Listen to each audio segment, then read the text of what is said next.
It's full time. Hello and welcome to Full Time, brought to you by AIA Vitality. My name is Shane Crawford and I'm very excited because the finals are only days away, and the man to give us all the latest goss of what's going on, someone who's been living in a hub all season and he's done a wonderful job, Ayrton Woolley. Come on in, how are you? Good evening to you, Crawford. Going very well, thank you. And have a look at you. Mate, you're looking good tonight. This is the most dressed up we've seen you all season. Mate, it is finals time and we are ready. So those coaches, when they do those press conferences, lift a bit. Give us something. It's finals time. Still going. We're still going. Hey, what we're going to do tonight is we're going to go through every team. So the 8 teams, I'm going to give you one reason why they can win the premiership. I'll probably give you a few more than that anyway. I know, where's Journos too? We tend to be a bit more negative, so I might just challenge you on a few of those. I'm not sure about a couple, so yeah, I'm looking forward to seeing what you got. Well, I think it's a very, very open final series. Collingwood can win the premiership. Why? Well, they've got a class players right across the field. When you look at Pendlebury, Moore, Adams and Maynard, they're all in the All-Australian squad. And then you got De Goey, would have been if he played all year. Treloar would have been if he played all year. And Grundy, who's starting to find a bit of form. They're a very good team. I think everyone's underestimating what they've been able to do. And don't forget, if they had Howe and Sidebottom in there heading into the final series, everyone would be saying they're a premiership contender. So I reckon, don't write off the Pies. They're going to make it very difficult for the West Coast Eagles. I reckon they're half a show. His big call, Crawford. They smacked them over there last time, the Eagles, earlier in the year. I know that was a long time ago, but I'm worried about their scoring. That's the biggest issue for me, for Collingwood. What's going to change from what we've seen in the past month or so to week one? I can't see it changing. One man, De Goey. He'll carry them. He'll chuck them on their shoulders. We know he's a freak with what he can do. He only needs 6 or 7 touches. He can give you 4 or 5 goals, so he's going to be the difference. I think he can lift, and I reckon he can turn it on. That would be a big win week one for Collingwood, certainly over there. Where have you got next for us, Shane? We're going in order here. Who have we got? We got the Dogs. The Dogs. Remember now, the Dogs can win because they've got an unbelievably flexible midfield. They've got so many different players they can rotate. 2016, they came from 7th. Guess what, Ayrton? They're 7th right now, so this could be very much a reincarnation of 2016. They were very disappointing in the final series last year against the Giants. That would hurt them. They've been building and gathering a bit of momentum. They stuck themselves into the finals, and they've been looking very, very dangerous against some very good sides. So, woof, woof. They're going to be barking and very hard to beat. You're barking mad, Crawford. Anyway, I know you mentioned last year's finals. They have been keen to atone for that for some time. They beat up the Giants, beat up on Marcus Bontempelli, of course, and the Dogs had wanted to respond, and they know that sort of heat is going to come this time around up against St Kilda today. Marcus Bontempelli addressed that exit from last year's finals. Well, I think you've got to expect a physical game. Clearly, I think we've evolved as a team. Our list has matured a little bit. We've added some different players and just as a whole probably been able to grow that part of our game.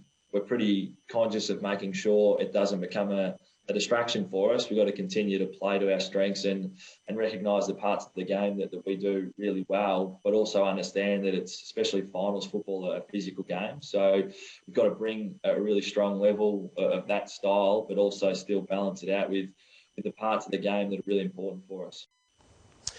That was Marcus Bontempelli on the Sunday Footy Show. Sorry, Crawford. They are, of course, up agast the Saints. What have we got for the Saints? Well, the Saints can win the flag because they believe. And I'll tell you what, you've got to believe in yourself. A lot of people are saying, oh, they don't have the finals experience. But I'm going to whack you back. Brad Hill, 3-time premiership player. Zach Jones has played in some finals. Handlebury's won a grand final. And they've got the 3 R's, Ayrton. Do you know what that is? No, give it to me. They've got Ryder, first use. They've got Ratton. Coach, had a lot of success, was at Hawthorn, was at the Blues, knows how to win premierships. And they've got Roughhead, the 3 R's, Ryder, Ratton and Roughhead. Look out for the Saints. Come on. Everyone's getting behind the Saints. We want them to spark up. And it's their time. Time is now. Take it on. Geez, I get worried when you ask a question like that, Crawford. never really know where you're going. You mentioned Brad Hill. I was lucky enough to catch up with him during the week. So much experience too, and leaning again on Jared Ruffhead, a guy who's been there before alongside you at Hawthorn. But this was Brad Hill talking about how he's hopefully going to lead the way for the Saints. Yeah, you definitely got to enjoy it. Like everyone knows, it doesn't happen every year, and for this club, it hasn't happened for 9 years. So, blokes like Sebi, I got drafted with, and he hasn't played a final before. So, you just got to enjoy these moments and embrace them. And we just know when you go out there, the contested stuff's got to pick up, and the heat's got to pick up. But you just need to keep doing the simple things and all the basics well, and just keep doing that. You don't have to do anything extraordinary to win, but just make sure we're strong around the contest and just being a bit more composed. Pretty handy player for the Saints, Brad Hill. Let's get to West Coast, Crawford. Well, the West Coast can win the premiership because back in 2018 they had no Gaff, no Shepherd, no Nick-Nack. Guess what? They're all in red-hot form. A couple of those players in the All-Australian team. Undefeated at home, so if they win against the Pies, who are going to push them, they will then have no, they won't. They will have another... No, actually, they won't have another final at home. But I was just getting carried away with that. But they're undefeated all year at home. I just think there's a lot of love for those players I just mentioned, and they'll really want to try and put a medallion around their necks because they were hurting when they weren't a part of that premiership back in 2018 with that remarkable win against Collingwood, and they'll be wanting to make sure that they get them there the last day in October and make sure, or the last weekend in October, they'll make sure they get the premiership medallion around those necks. A good point about the home ground advantage for the first week, Crawford. Yep. Semi-final back up here against Richmond or Brisbane, the loser do you know of that what? game. That So threw me a little. No, I'm not trying to correct you. I just mean, are you worried about what might come here in Queensland, given their record hasn't been that good up here? No, this is a positive piece. This is why I think they can win the premiership. I think they can win because of Gaff, Shepherd and Nat Nui. Yes, what you're saying is true. They don't like travelling away, but I'm trying to be positive for the West Coast Eagles. Of course, once they travel, there's a huge question mark. I'm trying to be positive. Yeah, no, well done, Crop. No, you're being very positive. We've got Geelong next. So I've just got to compose myself a bit after your sterling work. Well, the Cats can win the premiership. Well, this is a different year for them. And do you know what? A lot of people are saying, oh, they're a bit old, but they're like a bottle of Grange. They seriously are getting better with age. I think they've got really good balance. Will it be Gary Abbott's last game? Will it be in a grand final? And will he be holding the Premiership Cup? Will it be Paddy Dangerfield's first ever premiership? Tom Hawkins, Coleman medalist. What a superstar he is. You know, will he get another medallion around his neck? He deserves it. Such a team player, the way that he shares his goals. I just think everything is tracking for Geelong, and I reckon they're not the final series, or not the team that we've seen in the final series over the last 3 or 4 years. It's a very different team this year, and I'm just really liking what I see. So look out for the Cats. I reckon they can win. Yeah, big call. Their finals record, not that great in the past few years, but obviously you mentioned there, you think they're a little different. I'm not the expert that you are, Crawford, but I just hope if I'm Geelong that I'm not seeing Richmond at all. I want someone else to knock them out on the way, particularly given the way Richmond played against them a few weeks ago. Yeah, that's a good point, but I'm trying to be positive here, OK? We're going to go to the Tigers now, Crawford. We're going to go to the Tigers. The Tigers can win the premiership. Why? Well, they've got the best team, so that's pretty important. But the conditions at night do get a bit slippery, so that is perfect for the way that they play.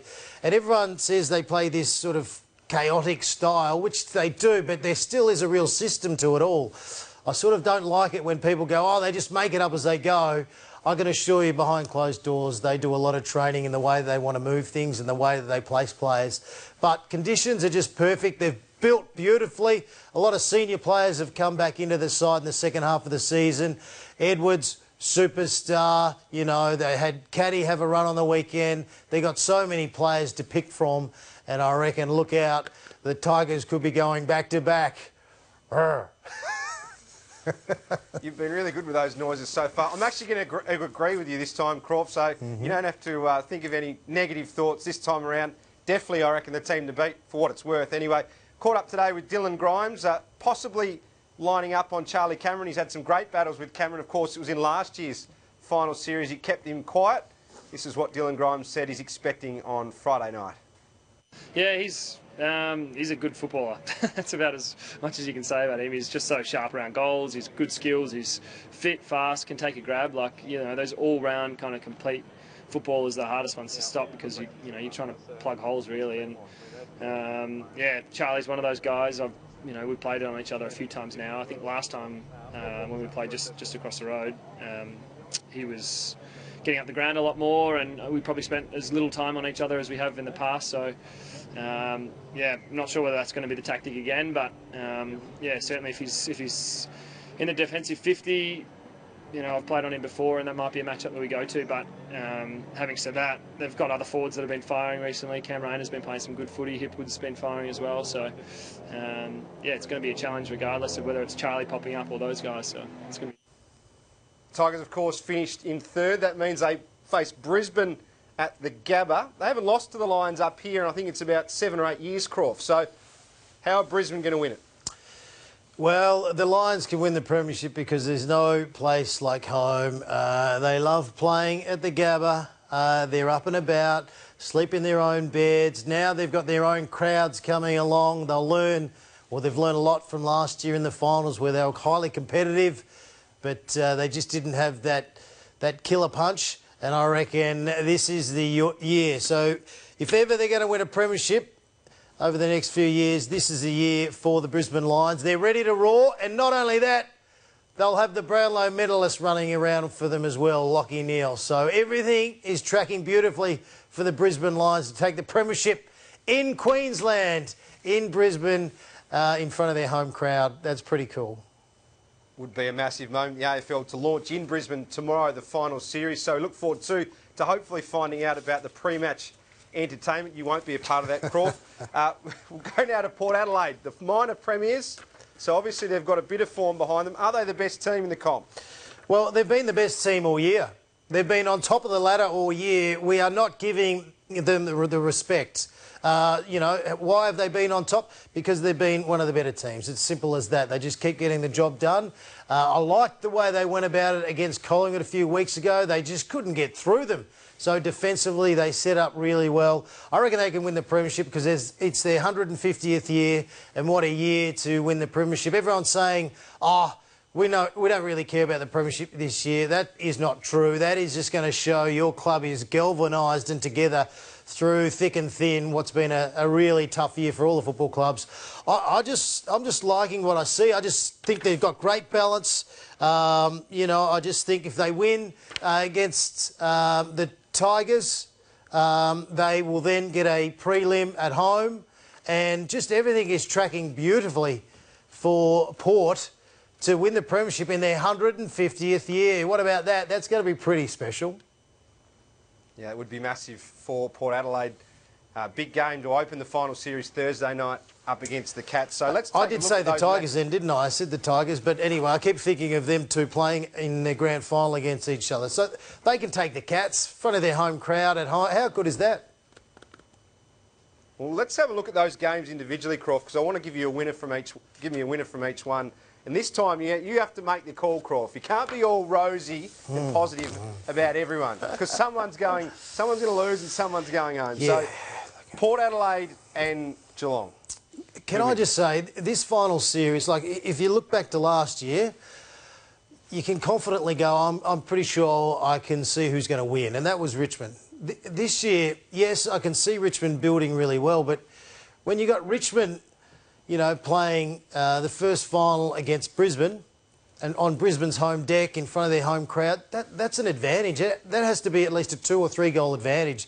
It's the same with Port Adelaide against Geelong. That has to be a 2 or 3 goal advantage. So that's going to come into play massively. It really is such an open final series this year, and I think it's going to be a compelling viewing. And I really, from an expert point of view, if you're telling me you can clearly work out who's going to win, I'm calling bullcrap because it's just too hard. As we know, the conditions are going to be tough. Teams are going to have an advantage at home, but are they good enough still to get over the good sides like Geelong end like Port Adelaide. I think Port Adelaide can beat the Cats. I'm not confident, but I just think that home factor might be the driving force in the last quarter or the last 15 minutes of the game, just to sneak them across the line. But I think the Cats are going to be in this match pretty much until the final siren. So with that home ground advantage, does that mean Brisbane, you've got on top of Richmond? They're going to overcome their hoodoo? Oh, I don't know. You've got to win it out of the centre. That's the key at the Gabba, you know, to give those players like Charlie Cameron first use and give the ball to him in a bit of space where they don't have a lot of players around them. You've got to win through the centre. I think they're pretty good at doing that. So I'm going to pick the Brisbane Lions to win in an upset against the Tigers. Not confident, but I'm just thinking the centre bounce is going to be crucial. And I'm liking Lockie Neal through the middle and what they can do. And they just charge. Like the way Brisbane play, it really is like a wave on the Gold Coast. They all come charging at you. So they can score very quickly. They're going to have to be on their game because Richmond are outstanding. But if you're going to beat Richmond, you've got to get the ball out of the middle. Well, even though you're not confident, we'll definitely hold you to these next week when we meet again, Crawford. This is the one that I'm struggling with, St Kilda and the Bulldogs. I reckon this is really evenly matched, this game, isn't it? Yeah, I think a lot of us would like to see the Saints win because it's nice to see them in the finals. The Bulldogs just look a bit nasty. They look like they're building really well. Can their forward line function? Wallace had an injury and also Norton. That's a bit of a question mark. I'm going to go with the Saints. I'm going to go with the Saints purely from a Brett Ratton point of view. He's played, or he's been a part of a coaching panel at Hawthorn as an assistant for a long time. They won a lot of finals, and I reckon he might have a nice little recipe for the Saints to get in there and win their first final against the Dogs, which would be pretty cool. And the final game of the first week of the finals being Perth on the Saturday night, the Eagles and Collingwood. You've got big raps on the pie still, if we're to believe you from a little bit earlier, about how positive you are about them. Well, I just think the Eagles are a bit unreliable. They're very different at home, but they haven't been a real four-quarter side all year when you look at it. You know, there's been a few games here and there, but they've played in patches, whereas Collingwood, I reckon they can start really well. They can be in games. They set up really well. They're well coached. Yes, they're lacking some key players. You know, when you look at Sidebottom not being a part of that team, who's a star, we know that. But you just can't write off the Pies. I'm tipping West Coast to win, but I would not be surprised if the Pies go over there and cause an upset because everyone's doubting them. Everyone's going, they're hard done by, but I can assure you behind closed doors, they will be setting themselves to just really go for it. It's us against the world, and I reckon they can turn it on. Well, I've written these down. Port Adelaide, Brisbane, St Kilda and West Coast you've gone with. I'm putting it in a multi, actually. I'm going to... No, I wouldn't. I'm not confident at all. Do you know what? In any of those matches, absolutely not confident at all. You're better off just flipping a coin, you know, or going with whatever colour you pull out of your draw. Yep, yellow. OK, I'll go with the Tigers. Now it's time to introduce a very special guest, an AIA Vitality ambassador. Her name is Sam Gash, and she's an absolute superstar, endurance athlete. Can't wait to get into her brain and work out why she does so many crazy things right across the world. Sam, welcome to the show. How are you? Oh, I'm good. Good to see you guys. Now, you're an endurance athlete. Is that how you would pretty much put yourself? You're happy to put your hand up and do some crazy things all around the world and really test yourself to the limits? I do. I like to kind of do mainly things like self-powered. So initially it was all on foot. So I would do a lot of ultra marathons, and then I kind of went into expeditions that I created. Sometimes they're even across countries. And then I've also got into recently adventure racing. So mountain biking, kayaking, climbing, part of that stuff I'm absolutely terrified about, but I do like to kind of go long, endurance, and be out in nature as much as possible. Now, 3,553 kilometres. Where and why did you do it? A, India. B, I as an ambassador also of World Vision, and I was really interested whilst I was running across the country and experiencing, the diversity of India, to explore the barriers to why children in India are unable to access a quality education. So whilst I was running pretty long distances every day, sometimes up to 76 Ks, I would kind of meet different communities, kids, parents, and I would kind of showcase and share a lot of those stories. And we raise funds to support 6 education programs across the country. Now, Ayrton, you're going to love this. Sam's done the Grand Slam. So can you tell us, Sam, it's not tennis. We think of Grand Slams being with tennis. Can you tell us in one calendar year what you got up to? Well, it's called the 4 Deserts Grand Slam. And a lot of the times people read it and they go 4 desserts Grand Slam. Yep, that's for me. I know that sounds a lot more palatable, but 4 Deserts, it was running 4 250-kilometre desert ultramarathons, and they were hosted in the hottest, coldest, driest and windiest deserts on Earth. So Chile, China, Egypt, and finishing the year in Antarctica.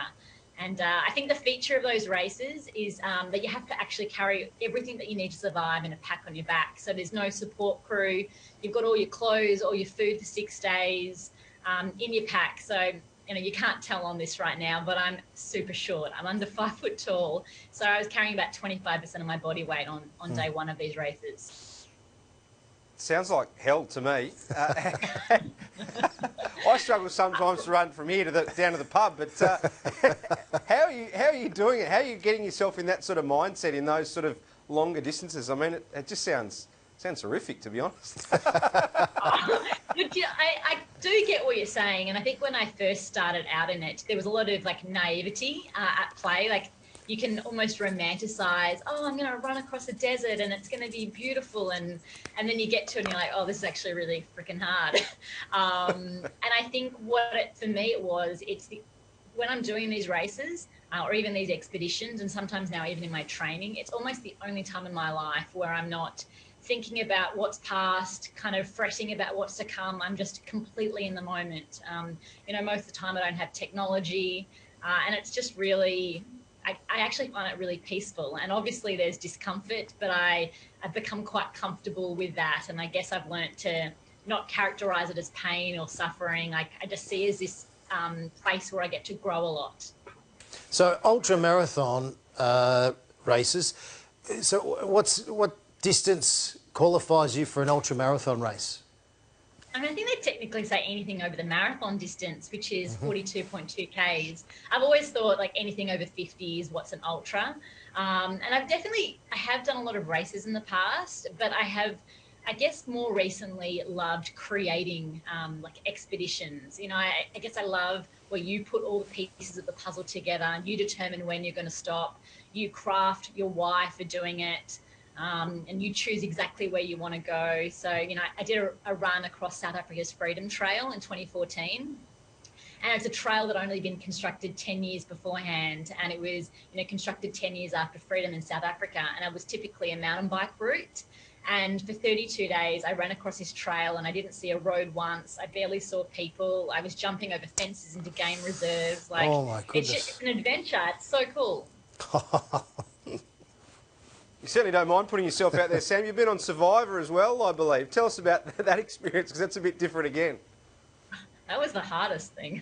That was hard because it wasn't, this adventure of exploration and, this purpose with a team where you're all kind of funneling your energy into one thing. But Survivor was, it was a game, and I met some of my really great friends from that, even though on the show you don't feel like you're friends. And I met my husband from the show. So it was, and we've had a child since then. So I guess it was the best game, not the hardest game ever.